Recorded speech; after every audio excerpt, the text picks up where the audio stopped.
Hi everyone, it's Rachel back with the Shades of Orange, and today I'm here to bring you another wrap-up. I am talking about horror thrillers and all things dark fiction today. So these are the books I read over the last roughly 2 weeks, and I have some great books to share with you, as I always say. And so I have some new 2023 releases, as well as some backlists, some review titles, as well as several 2022 releases that I should have read before I did my top 10 list. And so we're going to talk about that. These are books that missed the deadline and are missed opportunities. And I'm going to talk about whether or not they should have made a spot on the list, or if I'm okay that I read them after the fact. All that being said, let's get started. Okay, let's talk about the 2023 release that is probably going to get the most attention in this video, and that is Grady Hendrix, How to Sell a Haunted House, which follows a woman who goes back to her childhood home because her parents die in a horrific accident, and so her and her brother are forced to sell the family home, and the story goes from there. I really like the setup of this one. It follows the woman as she discovers that she is pregnant. She is single at the time and decides to become a single mother, raising her daughter on her own. She then has to leave her daughter with her estranged other partner, for lack of a better word, or the daughter's father. And so she goes off to the haunted house, or the possibly haunted house, and of course the story goes from there. I really like the setup of this one. I've said many times before that haunted houses aren't exactly my thing, but I do trust Grady Hendrix to do them in a way that is interesting, and that's exactly what he did here. He has almost like a humor or a light satire to his writing. He really plays with the tropes of the genre, and this one was really solid. I will admit that I've never been a Grady Hendrix fangirl in the way that I completely respect everything that he does, but for whatever reason his books just never quite hit that perfect 5-star experience for me. And unfortunately that did happen again. I like this one. I gave it 4 stars, which is a very high rating for me, but I didn't completely love it enough that I don't know if it's going to be a favorite at year end. The year is very early, and I'm hoping that I'm going to find books that I will love even more, but this is a very strong start to the year for sure. I personally prefer his other book, A Vampire's Guide to Book Clubs, but it just slightly edges this one out. This is probably my second favorite of his at this point in time, and I think if you do love Grady Hendrix work, you will not be disappointed. I think the first half of this book is stronger than the second half for me. I tend to like his setups a bit more than his climaxes and execution when it comes to the finale, but overall it was really enjoyable. I think he has an amazing job of writing really strong female characters. I think he writes female characters a lot better than even some female authors do, so if you're looking for that, I think you're going to find it here, and I don't think too many people are going to be disappointed. And next up is The Taxidermist Lover by Polly Hall, and this is a book that I received for review from the publisher, and this is a piece of gothic horror that is very slow paced. It follows a woman who on Christmas Day is recounting her love affair with a renowned taxidermist and his rivalry with a fellow taxidermy man, for lack of a better word. And so within the story we follow this woman, and I will admit that this book again is very slow burning. It is very lyrical and beautiful and quiet, and it's not the kind of book I normally would enjoy, but this one just kind of worked for me. I love the framing around Christmas. It's great to read around that time of year if you're thinking about something for next year already. And despite the fact that I don't tend to like these kind of books, this one worked especially well for me. I'm definitely coming to appreciate these more haunting stories where the horror is much more subtle, it's much more suspenseful. And again, the story is really this woman recounting her life, but there's something very beautiful in this horror story that I did really appreciate it. So not the kind of book that typically gets 5 stars from me, but I like this one a lot despite the fact that I don't tend to be drawn to these books. And yeah, this one ended up working really well and was such a delight. And next is Our Wives Under the Sea by Julia Armfield, and this is yet another book that was kind of out of my wheelhouse, something that I normally wouldn't love, and ended up working especially well. This is a very quiet, suspenseful horror book that follows a woman who her female partner has come home after being away at sea, and when she comes back she's just not quite the same, and you slowly follow them as they are trying to reconnect and get back together, but her spouse is just very distant and something has changed, and again it's very, very subtle. So if you're someone who likes a really action-packed book with scary monsters and things like that, this book is not for you.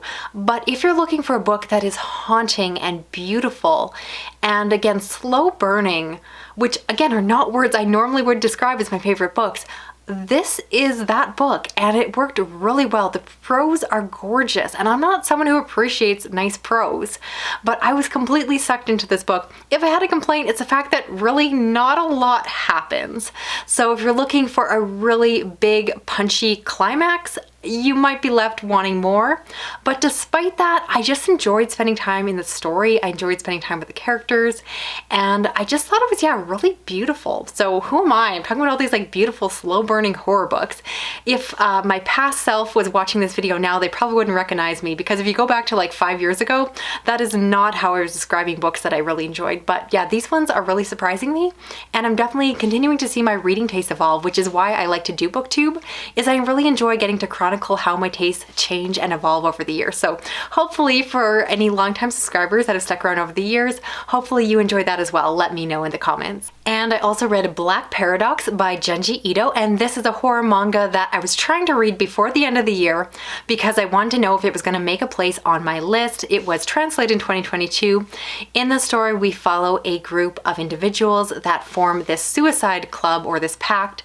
And so at the beginning of the story, they get together to go through with that. And so they go into the woods, and something weird starts to happen, and the story goes from there. I have to start by giving all the content warnings for suicidal thought and so forth. So if you are at all triggered or bothered by that content, steer clear of this book. Junji Ito is not one who really hides or shies away from uncomfortable or possibly triggering content. But in terms of a setup, it was really interesting what he was going to do with this book. And I gotta say, I didn't really love where he went with it. I found the book to just kind of go, and there was too many twists and turns and weird connections, and the way the story evolved I did not find to be satisfying. I tend to like a tighter, more straightforward narrative, and those who love Junji Ito might argue that that's not really what he does. And don't get me wrong, I've loved other of his books that have gotten really weird, but this one just felt like it was trying to do too many things too quickly, and I didn't go along for the ride. I didn't really enjoy what he was doing. But the only good news is that I could rest easy that even though I didn't get to read this book before filming my best of the year video, I was okay with that because it wouldn't have made the list anyway. If you watched that, you know that Liminal Zone did make the list, and I definitely think that that was the much stronger of his work for his 2022 releases. So I'd recommend that one over this one. I thought this one was just okay. Now let's talk about a 2022 thriller that I didn't get to, and that is The Villa by Rachel Hawkins. And this is one that I didn't really think was going to make my list, so I kind of felt okay leaving it until the end. And sure enough, well, it didn't. This story follows a woman who is a mystery writer. She writes really cozy mysteries and isn't completely satisfied in her job. There is an issue that a lot of the revenue and money that she makes from her work is now going to her divorced husband. And so because of that, she's kind of reluctant to do work on these projects if she's just kind of funding her ex's life. And so she gets the opportunity to go on vacation with her best friend, and they go off, and the story goes from there. Within about 5 minutes of reading this book, I made a prediction about the story, and then in about 10 minutes into reading this book, I made another prediction, and at least one of them came true. And it's one of these stories where you realize very early on that either the author is giving away way too much, or they're trying to give you giant red herrings.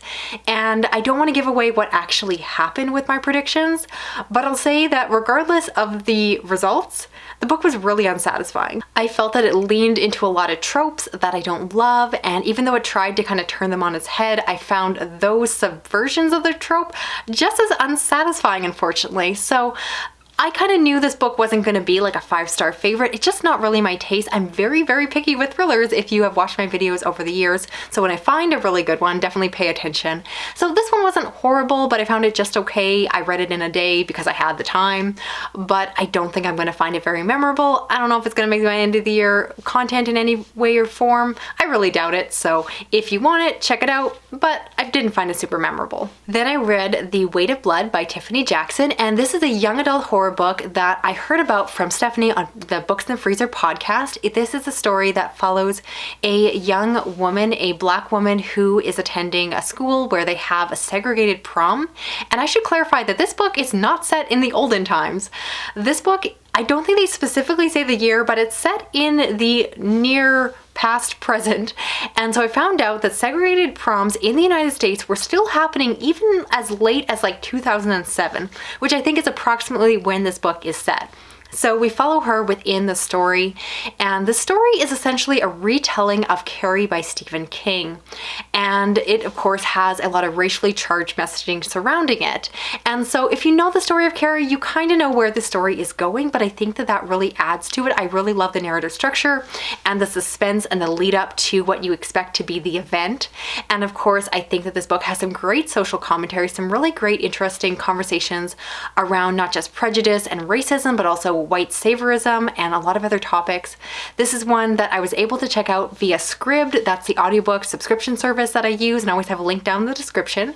And I'm glad I was able to check it out that way because, as I mentioned on the podcast, my library loan on the physical copy is still pending. I think there's like 6 months to go. So I was able to check it out that way, and I was really pleased to find that it had multiple narrators that really brought the book to life.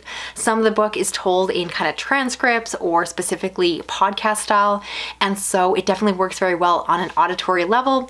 And I like this book. I will admit it got too long at the end, and by the end, while the ending itself was good, I was a little bit fatigued by the time I got there, but I still thought it was a really solid read, a really interesting one, and I overall enjoyed it. I just wish it had been shorter. And last, I read Sherlock Holmes and the Christmas Demon by James Lovegrove.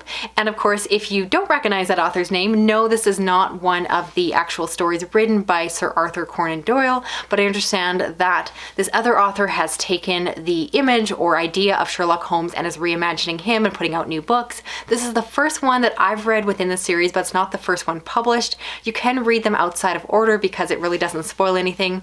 Each story is its own contained mystery, and I picked up this one because, of course, the Christmas theme, so it follows a woman whose home is possibly haunted. So this one follows a woman who is possibly haunted by this Christmas ghost, which again is something very classic within British literature. There is a long history of telling ghost stories around Christmas, and so of course they go off to investigate. While of course I don't think that anything can really compare to the classics in a lot of people's eyes, I really enjoyed this retelling or reimagining. I thought it was very fun.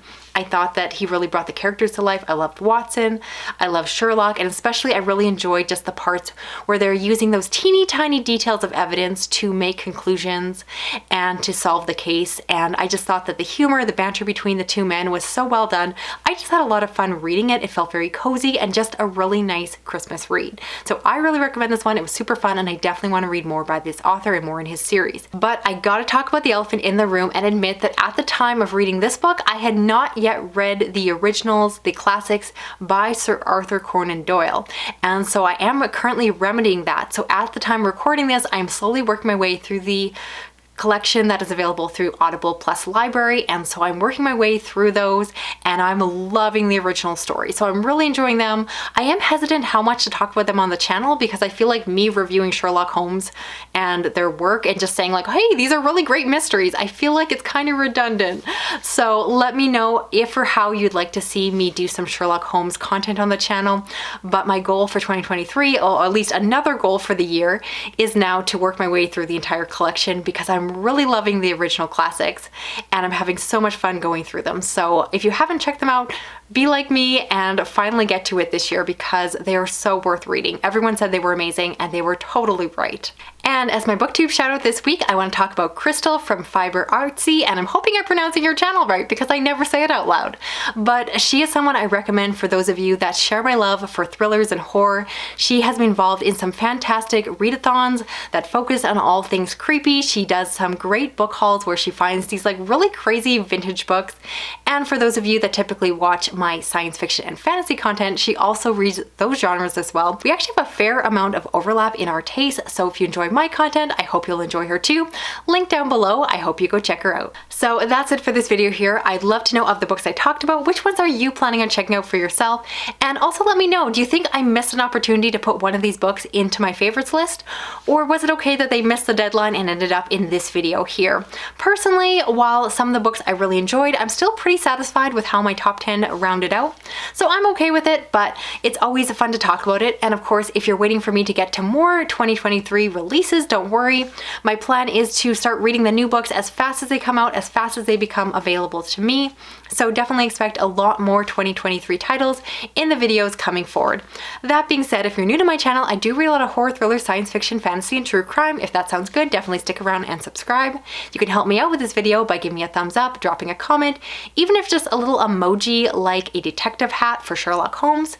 And if you want to help me out more, you can also hit that little notification bell. That way you'll never miss a video from me, because sometimes I like to put out extra content, just hint hint. So I encourage you to hit that bell so that you don't miss, just in case I put out one extra video this week. All right, talk to you later. Okay, bye.